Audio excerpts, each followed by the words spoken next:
2026년 3월 25일 경상남도 사천의 한 경납고 회색빛 전투기 한 대가 서서히 모습을 드러냅니다. 한국형 초음속 전투기 KF-21 보라매의 양산 1호기입니다. 2001년 정부가 처음으로 국산 전투기 개발을 공식 선언한 지 25년 만입니다. 이로써 대한민국은 전투기를 처음부터 끝까지 스스로 설계하고 만들어낸 세계 10번째 나라가 됐습니다. 그런데 이 전투기를 향한 관심은 단순히 국내에 머물지 않습니다. 인도네시아, 아랍에미리트, 필리핀, 말레이시아까지 이제 막 첫 양산기를 뽑아낸 이 전투기를 놓고 세계 각국이 줄지어 협상 테이블에 앉고 있습니다. 전투기 개발국들의 오랜 자존심 싸움 속에서 한국이 만든 이 전투기는 어떻게 세계 시장의 러브콜을 받게 됐을까요? 오늘 자부스는 대한민국 하늘의 자존심 KF-21 보라매의 이야기를 들여다보겠습니다. 이야기는 2001년으로 거슬러 올라갑니다. 당시 정부가 최신의 국산 전투기 개발 추진을 공식 선언하면서 이 길고 긴 여정이 시작됐습니다.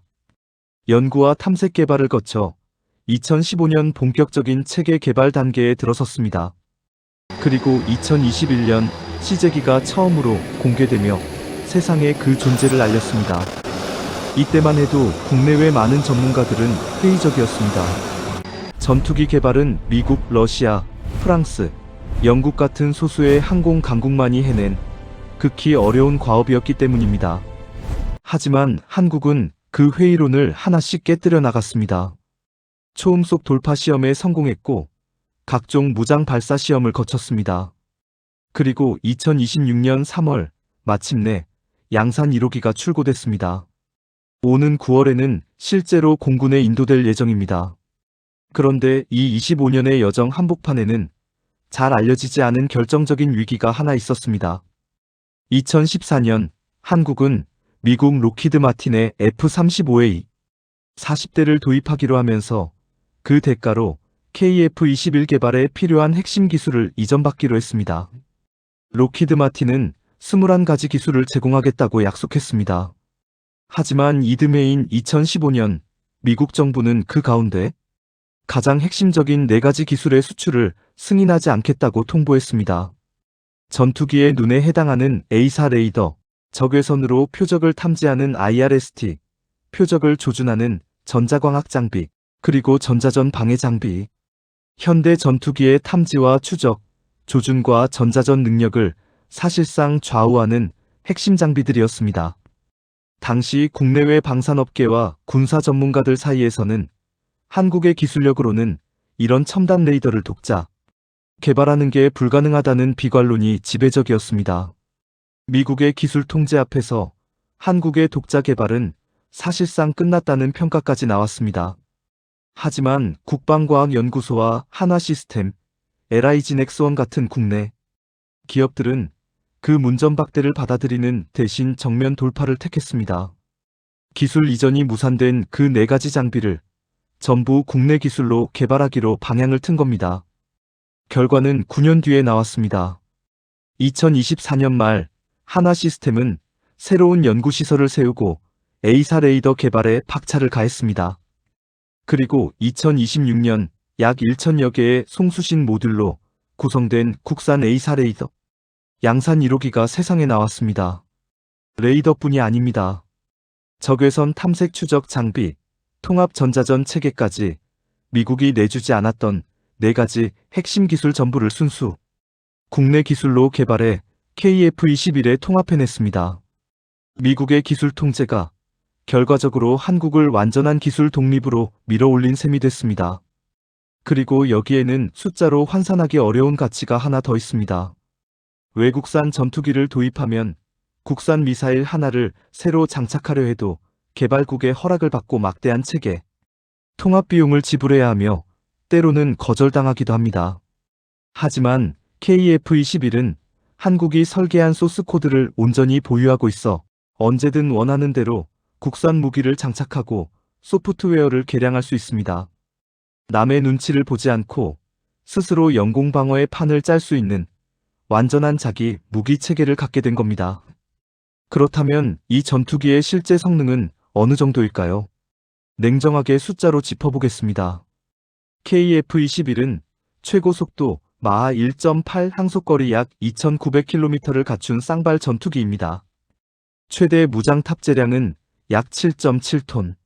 미국의 최신의 스텔스 전투기 F-35의 8.1톤에 근소하게 못 미치지만 11개의 하드포인트에 다양한 무장을 두루 장착할 수 있어 실전 운용의 유연성은 오히려 앞선다는 평가도 나옵니다. 가장 많이 비교되는 건 역시 완전한 스텔스 성능을 가진 F-35입니다. KF-21은 내부 무장창이 없어 F-35 같은 완전한 스텔스 전투기는 아닙니다. 다만 기체 형상을 다듬고 레이더 흡수 소재를 적용해 레이더에 잡히는 면적을 최소화했습니다. 그 결과 완전한 스텔스는 아니어도 프랑스의 라팔이나 유로파이터, 타이푼과 어깨를 나란히 하는 수준의 저피탐 성능을 갖췄다는 평가를 받습니다. 그리고 무엇보다 가격입니다. 최근 원자재 가격 상승으로 KF-21의 대당 가격은 기존보다 크게 올라 1억 1천만 달러 수준이 됐습니다. 그럼에도 F-35의 대당 2억 240만 달러에 비하면 여전히 절반 수준이고 프랑스 라팔의 2억 2,500만 달러보다도 훨씬 저렴합니다.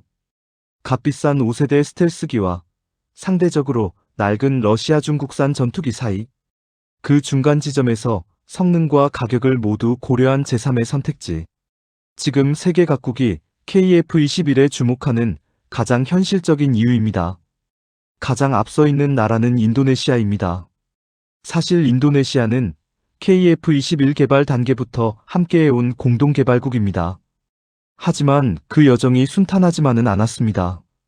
분담금 납부가 계속 지연되면서 협력이 몇 차례나 파국 위기를 맞기도 했습니다. 결국 지난해 이후 협상을 거쳐 인도네시아의 분담금 총액을 약 6천억 원 수준으로 줄이는 대신 기술 이전 범위도 함께 축소하는 방향으로 절충됐습니다. 완벽하지는 않지만 절반의 성공으로 봉합된 겁니다.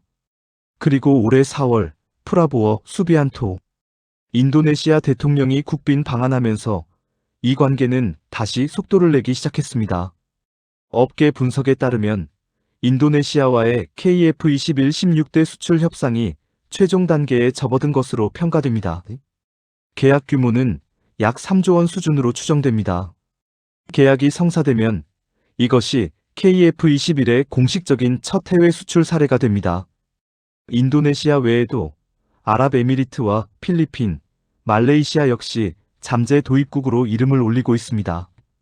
지난 5월 한국항공우주산업 김종욱 사장은 현재 KF-21의 수출 상담이 진행 중인 물량이 200대를 넘는다고 밝혔습니다. FA-50 경공격기의 폴란드 수출 성공 역시 KF-21에는 든든한 발판이 되고 있습니다. FA-50으로 이미 신뢰를 쌓은 국가들이 자연스럽게 그 다음 단계인 KF-21까지 함께 검토하는 흐름이 이어지고 있는 겁니다. 다만 이 시점에서 균형 잡힌 시각도 필요합니다. 아직까지 KF-21의 정식 해외 수출 계약은 단 한 건도 체결되지 않았습니다. 지금까지 말씀드린 것은 모두 협상이 진행 중이거나 최종 단계에 가까워졌다는 관측일 뿐입니다. 그리고 경쟁도 만만치 않습니다. 스웨덴의 그리펜은 이미 남미와 동남아시아, 동유럽 일부 시장까지 파고들며 KF-21보다 한 발 앞서 시장을 선점하고 있는 상황입니다. 여기에 미국 공군이 F-35의 일부 물량을 대체할 새로운 4.5세대 전투기 개발을 검토하고 있다는 이야기도 나오고 있습니다. 아직은 검토 단계에 가깝지만 만약 현실화된다면 KF-21이 노리는 시장 지형 자체가 흔들릴 수 있습니다.